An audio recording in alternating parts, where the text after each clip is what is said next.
الأحلام. الأحلام عبارة عن طاقة ورسالة ربانية جاية شايلة معاها ألغاز أحيانا، وأحيانا بتكون واضحة جدا. ما ينفعش إن أنا أتعامل مع الحلم على إنه ده شيء مرعب بس، أو ده حاجة ما ينفعش إنها تتحكي أو الكلام ده، مع احترامي للجميع. في فعلا أحلام ما ينفعش إنها تتفسر، ولكن في ناس لما بتحلم حلم وبتكون مرعوبة منه جدا وخايفة وبتخاف إنها تحكيه أصلا، وده صح إنه ما يتحكيش طالما أنت خايفة منه أو أنت خايف منه.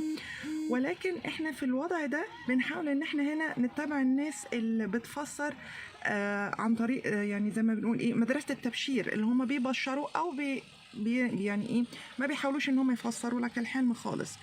لان احيانا في احلام انت ممكن تشوف انها وحشة، ولكن المعبر بيشوف فيها حاجة تانية او فيها رسالة تانية. فلازم الحلم لو هتحكيه تحكيه لحد تكون واثق منه.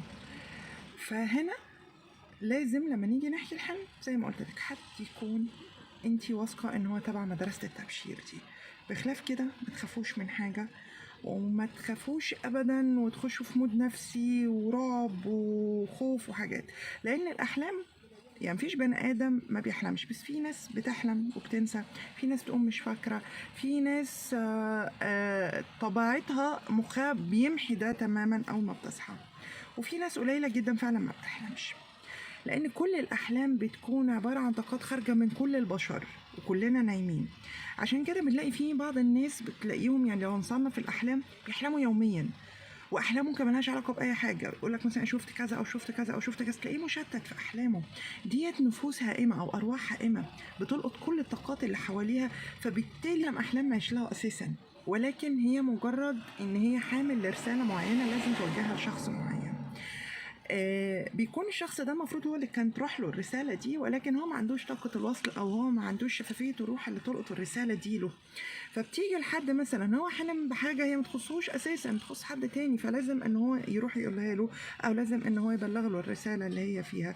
ودي بتبقى راجعة لأن الحلم ده طاقته الروحية عالية جدا. ودايما بنلاقي إن طاقة الست في الأحلام بالذات أعلى كتير من طاقة الرجالة. لأن الست لما اتخلقت من جسم حي، اتخلقت من روح ودم، ولكن آدم اتخلق من الأرض مباشرة. فعشان كده دايما الست بيكون شفافيتها عالية في موضوع الأحلام، ودايما الرسائل دايما بتكون لها أوضح.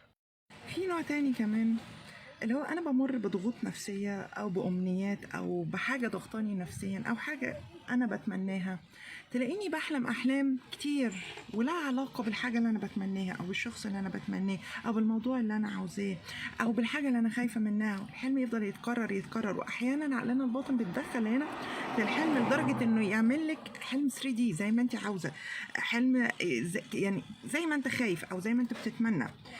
الأحلام دي بتكون بصفة عامة أحلام نفسية، ودي برضو بترجع للمعبر، هو اللي بيقول لك ده وبيوجهك لده إن ده حلم نفسي. أحيانا كتير بيفضل الحلم يتكرر يتكرر يتكرر لحد ما حد يجي يفسره لك، فعقلك اقتنع بالتفسير فخلاص تبطل تحلمه تاني. ولكن في الأول وفي الآخر خلينا متفقين على شيء واحد، إن مفيش أحلام بتكون هباء أبدا. ولكن زي ما قلت لكم إن في ناس بتحلم على طول بصفة دورية إنها أرواحها هائمة.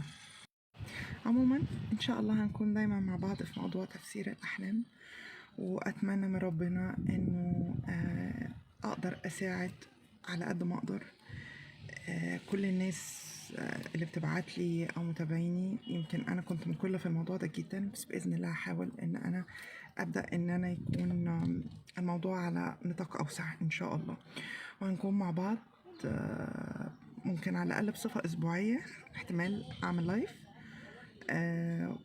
وهبلغكم بميعاده إن شاء الله. شكرا ومعلش إذا طولت عليكم. نهاركم سعيد إن شاء الله.